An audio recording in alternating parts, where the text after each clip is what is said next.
우유를 먹으며 슬슬 진화론을 말하다. 속이 부글부글 끓는 것 같아. 분명 우유 때문이야.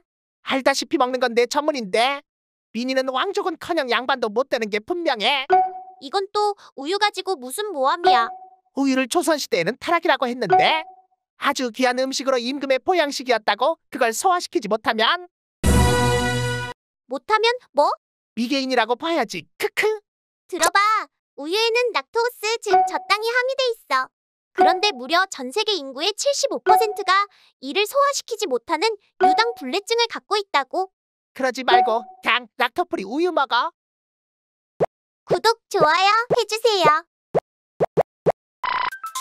우유 즉 젖이 나오는 동물들은 약 1만 2천 년 전쯤에 중동에서 사육되었습니다. 이를 통해서 인간은 처음으로 다른 동물에서 젖을 짜먹을 수 있게 되었습니다. 그런데 초창기 젖을 짜먹던 사람들은 이 새 음식을 날 것으로 먹으면 소화가 되지 않는다는 사실을 발견했습니다. 우유를 소화하기 위해서는 시게 만들든지 아니면 요구르트, 치즈로 만들어야 했습니다. 이 발효의 과정을 거치면 락토스가 수크로스로 바뀌게 되고, 그렇게 되면 사람들이 우유를 소화시키기 위한 락타제를 생산할 필요가 없었습니다. 중동에서 인간은 우유를 쉽게 소화시키지 못했지만 종족 번식에 어려움을 겪지는 않았습니다. 그들은 필요한 비타민 D를 햇빛에서 얻고 칼슘은 푸른잎 야채에서 섭취해 우유의 양분을 대신할 수 있었기 때문입니다. 바로 그 이유 때문에 유대인, 아랍인, 그리스인, 그리고 남아시아인들은 오랫동안 발효되지 않은 우유를 먹는 일은 가급적 피했습니다. 그런데 북쪽의 상황은 달랐습니다. 그들은 안개가 자욱한 환경에서 살며 거의 1년 내내 추위 때문에 옷을 두껍게 입어야 했습니다. 그들은 생선이나 바다, 포유류를 통해 비타민 D를 얻을 수도 없었고 칼슘을 섭취할 야채도 구할 수가 없었습니다. 그런 상황이었기 때문에 생우유를 많이 마셔도 소화할 수 있는 개체가 나타났습니다. 바로 진화의 힘입니다.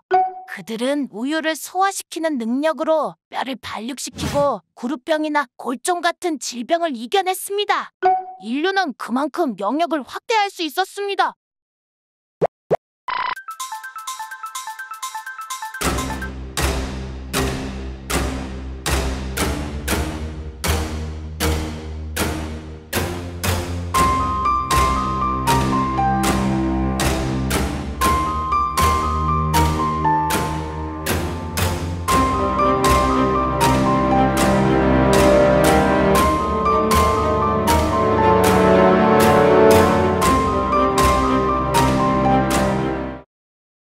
인간의 진화는 수세기 동안 우리에게 흥미로운 주제였지. 인간이 유인원과 같은 조상으로부터 진화하여 오늘날의 현대인이 되었는지에 대한 이야기인데, 이 과정은 수백만 년에 걸쳐 일어난 길고 복잡한 과정이었지. 우리의 가장 초기 인류 조상들이 아프리카에 나타난 것은 약 700만 년 전이었어. 이 유인원들의 가장 큰 특징은 팔다리를 이용해 기어다닌 것이 아니라 두 개의 다리로 걸었다는 사실이지. 시간이 지남에 따라 인류는 점점 더 현생 인류와 비슷하게 진화했어. 그들은 더 큰 뇌와 더 복잡한 도구들을 개발했고, 결국 그들은 아프리카에서 세계의 다른 지역으로 이주하기 시작했어. 대단한 일이 발생한 거지. 최초의 호모사피엔스, 현생 인류가 드디어 30만 년 전 아프리카에서 등장했어. 그들은 우리와 비슷했지만 뇌는 약간 더 작았어. 인간은 계속 진화함에 따라 뇌는 언어, 문화, 그리고 기술을 개발하면서 점점 더 커지고 복잡해졌어. 즉, 인간은 다른 기관이 아닌 뇌를 발달시키는 방향을 택했고, 그들은 복잡한 사회와 문명을 형성하기 시작하면서 마침내 지구상의 지배적인 종이 되었지.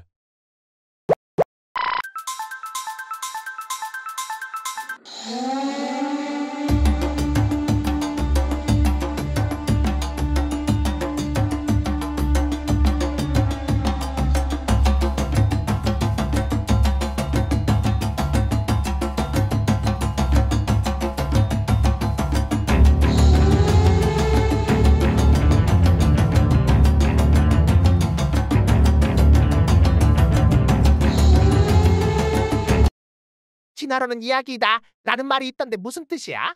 그건 말이야. 진화론이 등장해 창조론이 손해를 본 가장 큰 것은 이야기를 빼앗겼다는 거지. 진화론이 창조론을 대신하는 이야기, 스토리텔링의 주인공 자리를 차지했다는 의미지. 뭔가 중요한 것 같긴 한데. 또 그 스토리텔링은 은유가 중요한 역할하는데. 거기까지 그만큼이면 밥 먹을 정도는 된다고 봐. AI로 상상력을 발휘한 그림도 고증으로 심각하게 볼 게 아니라 은유로 보면 더 좋을 거라는 말은 꼭 하고 싶었습니다.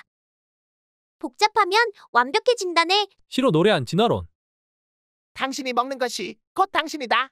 브리아사 발행, 이 사람 진짜 배우신 분이야.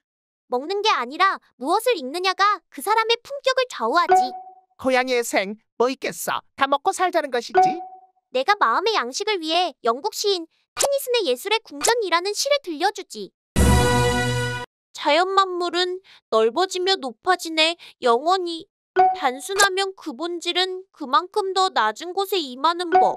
복잡해지면 그만큼 완벽해진다네. 더 많은 교류를 만들어내며 더 넓게 더 지혜로워진다네. 단순 복잡. 시에는 나올 것 같지 않은 단어가 많긴 한데. 눈치는 빨라가지고. 구독, 좋아요 해주세요. 시인이 진화의 관념을 시에 담아 노래한 일은 다윈 진화론 이전에도 자주 있었습니다. 오히려 낭만주의 계열의 시에서 자연은 살아 움직이며 생로병사를 겪는 유기체처럼 이해되는 일이 많았습니다. 그런데 다윈 진화론의 등장 이후에 크게 달라졌습니다. 즉, 시인이 노래하던 자연에 이제는 신이 들어설 자리가 없어졌다는 점이었습니다. 낭만주의자들은 자연 만물을 신의 설계 작품으로 바라봤다면 다윈의 진화론은 자연 선택설을 들고 나왔습니다. 신비와 낭만이라는 낭만주의의 현실은 없어졌고 가차 없는 생존 투쟁, 숱한 생명의 탄생과 소멸, 그때까지 자연을 노래하는 모든 시에서 나타나던 자비에 대한 믿음은 사라졌습니다. 신이 존재한다고 해도 전능과 자비를 가지고 있다고는 볼 수 없게 됐습니다. 신이 존재하지 않는다면 자연은 그저 존재들의 고통에 무관심한 거대한 기계일 뿐이었습니다. 진화론을 바라보는 시선은 시인들마다 달랐습니다. 가장 두드러진 사람은 영국 빅토리아 시대의 개관 시인인 알프레드 테니슨입니다. 그는 과학의 시인이라는 별명까지 얻었습니다. 그의 반대편에는 낭만주의 시인 윌리엄 워즈워스가 있었습니다. 당대의 영국 철학자는 워즈워스가 자연을 종교적, 공감적 직관으로 봤다면 테니슨의 자연은 물리적 세계이며 자연의 과학을 통해 우리에게 알려진 세계이다 라고 말했습니다. 테니슨은 다윈 진화론이 등장하기 전부터 진화의 사상에 친숙했습니다. 그는 자연과 인간사가 모두 기나긴 시간을 거치며 변한다는 관점을 여러 시에 강조해 남겼습니다. 영원한 것은 없으며 영원히 변화한다는 것이야말로 영원한 진리였습니다. 이제 자연신학은 자연선택설의 위협에 직면하게 됐습니다.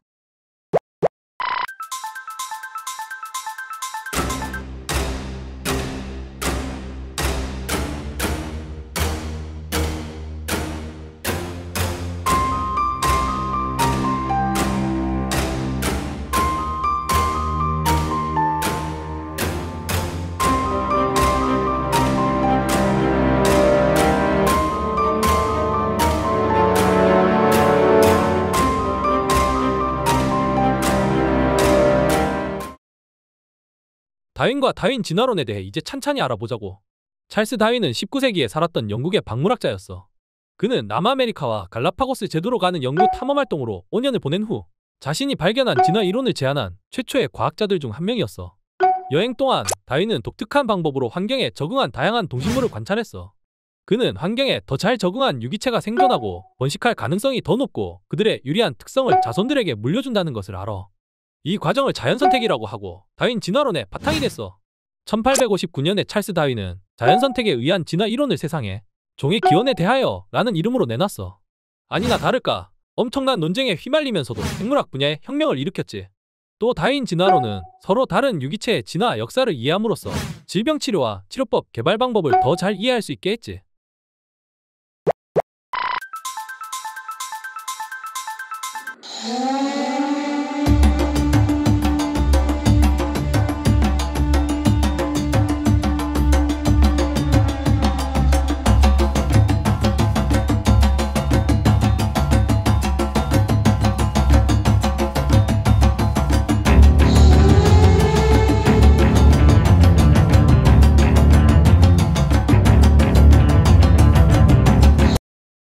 대통령의 요리책, 쾌활한 민주주의자를 위한 배드타임 스토리.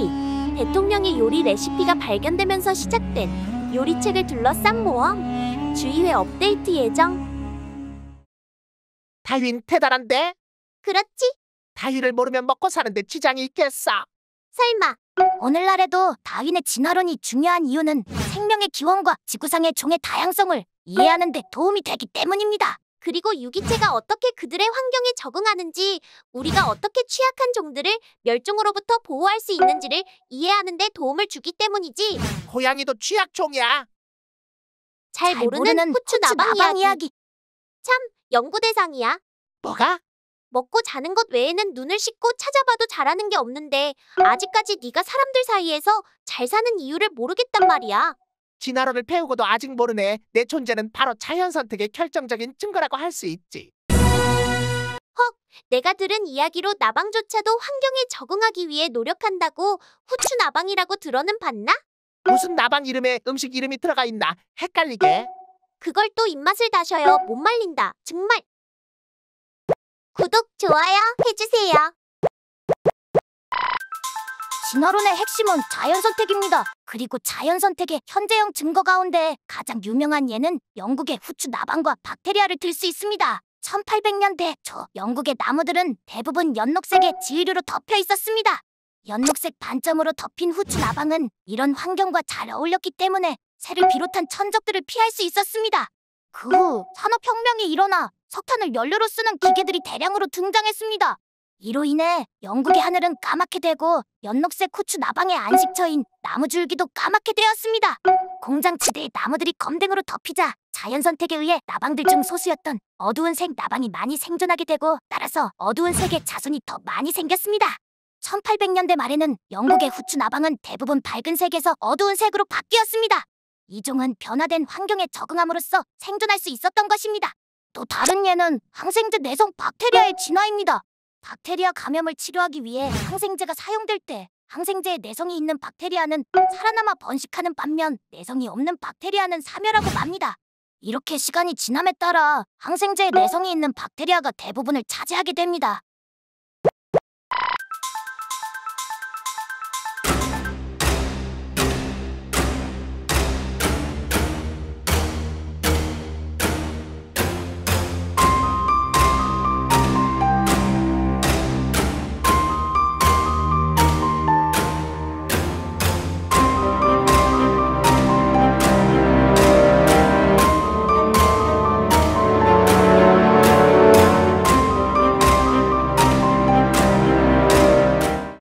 지구의 다양한 생명체들은 자연 선택이라는 과정을 통해 최초의 세포로부터 진화되었다고 하지. 이런 사실, 즉 어떤 종도 영원히 존재하지 않는다는 사실을 19세기 중반의 지질학자와 고생물학자들이 인정하게 되지. 그런데 새로운 종들이 생기고 오래된 종들은 멸종한다는 것인데, 이러한 변화의 과정은 밝혀지지 않고 있었지. 이에 대해 영국의 박물학자인 찰스 다윈은 강력하고도 단순한 해결책을 제시했지. 바로 그의 책, 종의 기원이야. 다윈의 진화는 수천 년 또는 수백만 년에 걸쳐 발생하는 느리고 점진적인 과정이지. 그것은 시간이 지남에 따라 축적돼 유기체의 유전적 구성의 변화를 포함한 새로운 종의 개발로 이어지지. 그 과정은 유전적 변이로부터 시작돼. 한 집단 내 개체들은 다른 유전적 특성을 가지고 있는데 그중 일부는 특정 환경에서 유리할 수 있다는 거지. 단적으로 긴 부리를 가진 새가 짧은 부리를 가진 새보다 특정 환경에서 먹이에 더 잘 닿을 수 있어. 이 과정이 자연 선택이고 새로운 종 진화의 원동력이야.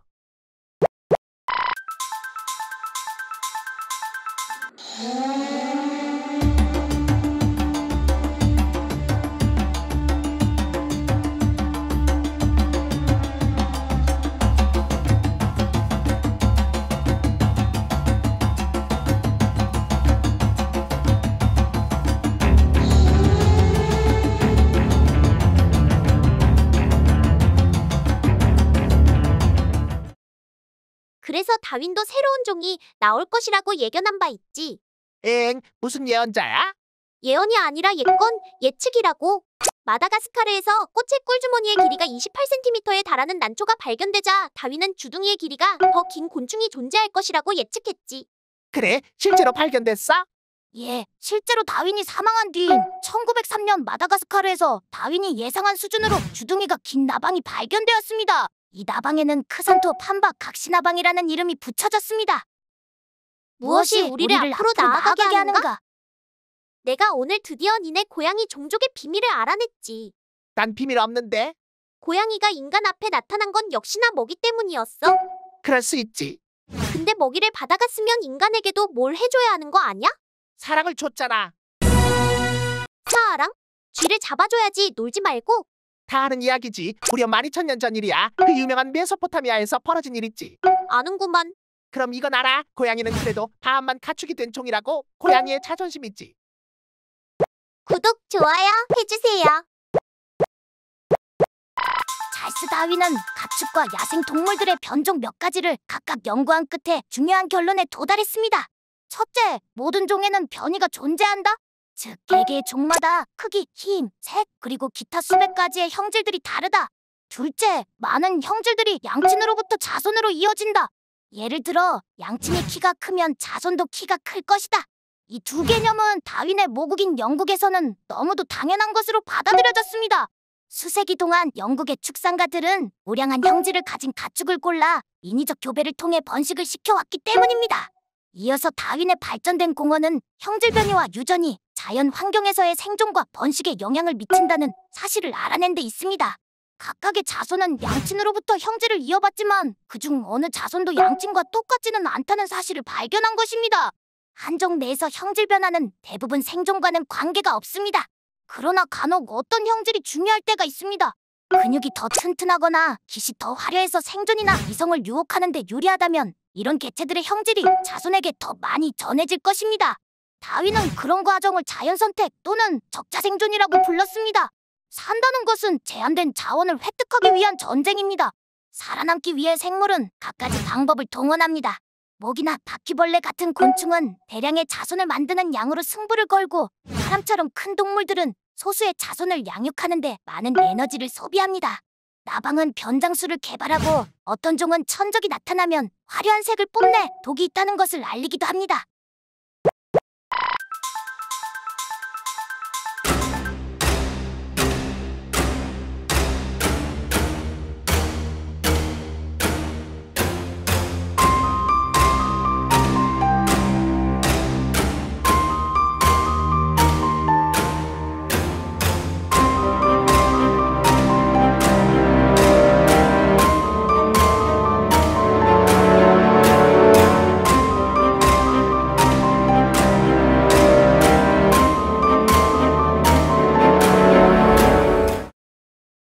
진화론은 종들은 시간이 지남에 따라 변하며 모든 살아있는 유기체는 공통의 조상을 통해 연관되어 있다고 말하지.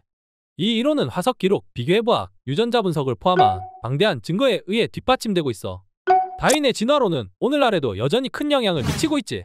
바로 생명의 기원과 지구상 종의 다양성을 이해하는 데 도움이 되기 때문이지.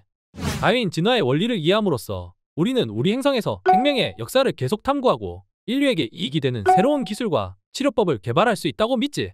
게다가 진화론을 이해하는 것은 의학과 농업과 같은 분야에서 매우 중요해.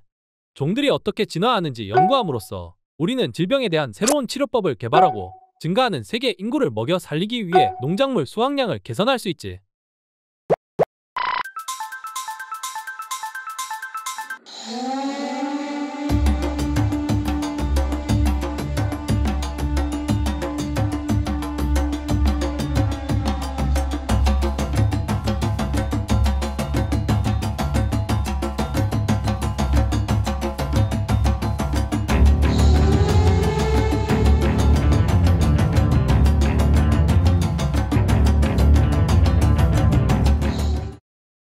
자연 선택, 적자 생존?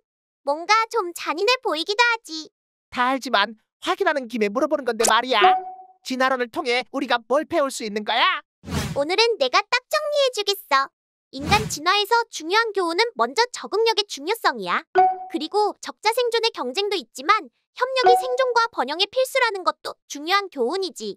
거기에 또 보태자면 혁신의 중요성입니다. 인류의 진화는 혁신과 진보가 생존과 성공의 열쇠라는 것을 보여주었습니다. 배울 게 참 많구만. 자연 선택과 적응의 경이로운 발견. 그냥 안 되면 외워라. 자연 선택, 자연 선택. 넌 자연 선택이 아니라 적응이 맞지 않아? 아니, 적응이 아니라 빈대볶기, 그게 더 맞겠다. 고양이의 비밀을 하나 더 말해주지. 다른 동물은 지구상 여러 지역에서 가축이 됐는데 고양이는 유일하게 메소포타미아에서 길들여져서 세계로 퍼져나갔다는 거야. 그건 자존심이 아니라 성질머리가 아닐까? 다른 데서 가축이 돼버릴까 보다. 오, 제발. 구독, 좋아요 해주세요. 진화론의 핵심은 자연선택의 개념입니다. 자연선택은 특정 특성이 생존과 번식의 가능성을 증가시키기 때문에 시간이 지남에 따라 모집단에서 더 일반적이 되는 과정입니다. 예를 들어 모든 새들이 부리 크기와 모양이 약간 다르다고 상상해 보십시오. 새들이 작고 부드러운 씨앗이 풍부한 환경에서 산다면 작은 부리를 가진 새들은 작은 부리 유전자를 다음 세대에 물려주면서 생존하고 번식할 가능성이 더 높습니다. 시간이 지남에 따라 작은 부리를 가진 새들이 더 흔해지면서 전체 개체의 평균 부리 크기는 줄어들 것입니다. 자연 선택의 이 과정은 유전적 변화, 환경적 압력, 무작위 기회를 포함한 몇 가지 요인에 의해 주도됩니다. 그것은 새로운 종의 진화와 그들의 환경에 대한 유기체의 적응의 핵심적인 메커니즘입니다. 자연은 무시할 수 없는 힘을 가지고 있습니다. 적응은 살아있는 유기체가 그들의 환경에서 생존하고 번식하는 것을 돕는 특성을 개발하는 과정입니다. 적응은 자연 선택의 직접적인 결과입니다. 유리한 특성을 가진 유기체는 생존할 가능성이 더 높고 그러한 특성을 자손에게 물려주기 때문입니다.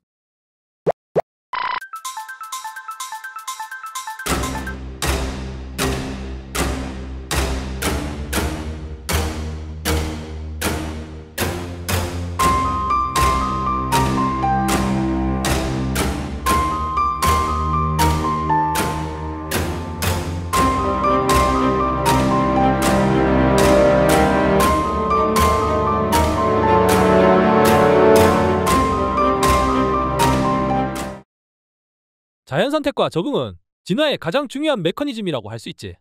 먼저 자연선택이 작용하는 유형을 알아보고 적응의 방법도 알아보도록 하지. 자연선택에는 세 가지 주요 유형이 있어. 먼저 방향선택인데 종의 어떤 특성의 한 극단이 다른 극단보다 선호될 때 발생해. 이것은 시간이 지남에 따라 모집단에서 특성의 평균값의 변화로 이어질 수 있어. 다음은 선택 안정화라는 유형으로 특성의 평균값이 두 극단 모두에서 선호될 때 발생하고 이로 인해 시간이 지남에 따라 모집단의 특성 변동이 감소할 수 있지.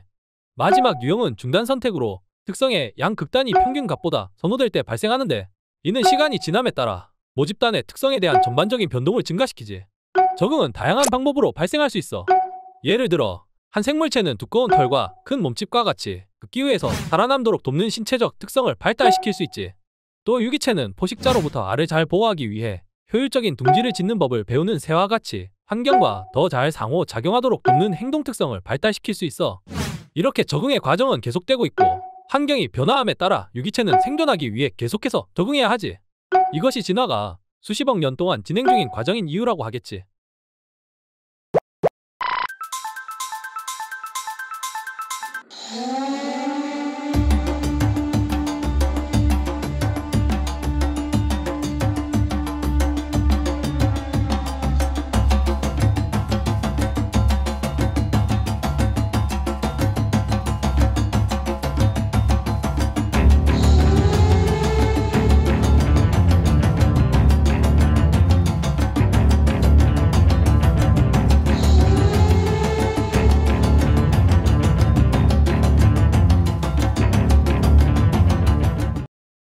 대통령의 요리책, 쾌활한 민주주의자를 위한 배드타임 스토리.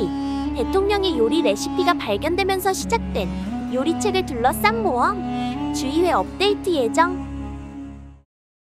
듣다 보니 인간이 두 발로 걸어다니게 된 것이 제일 중요하구만. 그렇지, 내 발로 기는 입장에서는 모르겠지만 뇌도 발달하고 골반도 작아지고. 골반이 작아져. 그건 또 뭐야? 골반이 작아진 인간의 여성은 출산에 어려움을 겪게 되고, 그래서 머리가 작을 때 태어난 아기는 오랜 양육은 물론 남성 파트너의 도움이 절실했지. 그런 이유로 남성과 여성을 부모라는 협력관계로 만들고 나중에는 일부일처제로 발전하게 됐다는 주장도 있습니다. 마마보이가 다 이유가 있었구만. 무엇이 우리를 인간으로 만드는가? 참 보면 볼수록 이상해. 뭐가? 인간의 얼굴 말이야. 납작하잖아. 밋밋하잖아. 그럼 고양이랑 같겠냐? 다 이유가 있어서야. 분명 다른 포유류와 아주 다르지? 손이 있으니 주둥이가 사냥감을 잡기 위해 주둥이가 튀어나올 필요가 없고, 입이 납작해지면서 눈이 붙어서 시야각은 줄어든 대신 표정이 풍부해졌지. 그래서 미니는 그렇게 인상을 잘 쓰는 거야? 다 필요해서 진화해 온 거라고. 구독, 좋아요 해주세요. 인간의 몸은 지구상에서 가장 발달한 유기체 중 하나가 되기 위해 진화해온 복잡한 시스템입니다. 독특한 골격 구조에서 고도로 발달된 뇌에 이르기까지 인간 신체의 모든 측면은 수백만 년의 진화에 의해 형성되었습니다. 인체의 가장 독특한 특징 중 하나는 우리의 골격 구조입니다. 다른 영장류와 달리 인간은 완전히 똑바로 선 자세와 더 짧은 골반을 가지고 있는데 이것은 체중을 몸 전체에 고르게 분배하는 것을 돕습니다. 인간의 뇌 대 신체 비율은 포유류 중에서 가장 크며 영장류 조상들의 뇌보다 훨씬 더 크고 더 복잡하도록 진화해 왔습니다. 이런 뇌 크기는 우리가 언어, 추론, 그리고 문제 해결 기술을 포함한 다양한 고급 인지 능력을 개발할 수 있게 해주었습니다. 인간은 영장류보다 더 작은 위와 더 긴 소장을 가지고 있는데 이것은 영양소의 효율적인 흡수를 가능하게 합니다. 게다가 인간은 곡물과 유제품을 포함한 더 넓은 범위의 음식을 소화할 수 있도록 진화했습니다. 가스 교환을 위한 넓은 표면적을 제공하는 폐포라고 불리는 작은 공기 주머니를 포함한 폐내의 복잡한 구조의 개발을 통해 인간은 효과적으로 공기에서 산소를 추출하게 됐습니다. 다른 영장류와 달리 인간은 임신 기간이 짧고 어린 시절이 더 길기 때문에 뇌의 발달과 더 복잡한 사회 구조의 발달을 가능하게 합니다.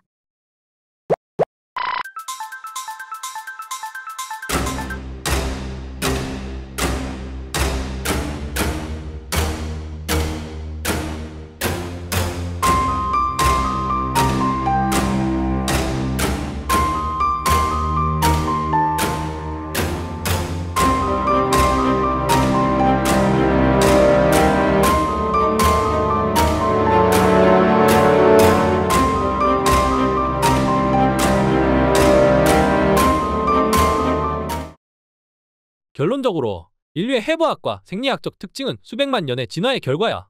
우리의 독특한 골격 구조, 뇌 발달, 소화 및 호흡 시스템, 그리고 생식 시스템은 모두 인간의 몸이 변화하는 환경에서 생존하고 번성하기 위해 어떻게 적응해 왔는지를 보여주는 극적인 예들이라고 하겠어.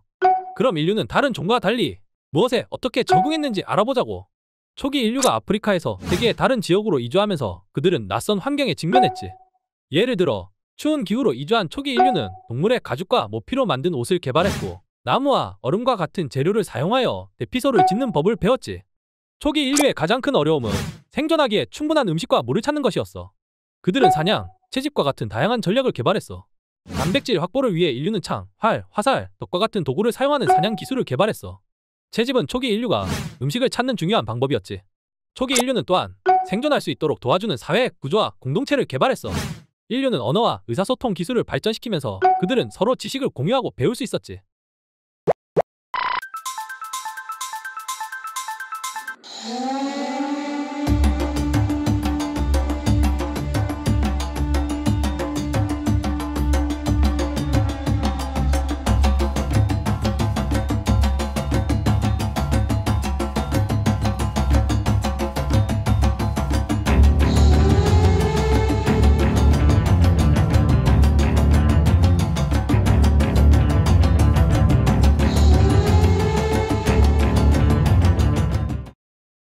이런 모든 걸 인간은 어떻게 알아낸 거지? 참 신기하긴 하지? 우선은 화석을 조사한 거야. 가장 대표적인 것은 에티오피아에서 320만 년 된 인류의 뼈 루시를 발견한 사건이었어. 루시? 화석 이름이 루시인데 루시를 통해 너도 아는 인간의 특징 두 발로 걷기 이족 보행을 알아낸 거지. 바로 고생물학 분야인데요. 루시의 발견 이후 많은 화석들, 특히 멸종된 종이 많이 발견됐습니다. 양털 매머드와 도도새와 같은 멸종된 종의 고대 DNA를 발견했는데 이 DNA를 분석해 진화 역사와 멸종 요인을 더 잘 이해할 수 있었습니다. 교양 플러스 AI 플러스 4차 산업혁명의 시대, 인공지능의 시대. 교양에도 AI의 협업이 필요하다. 오늘의 교양을 AI에게 물어서 더하고 AI로 상상력의 미래를 그렸다.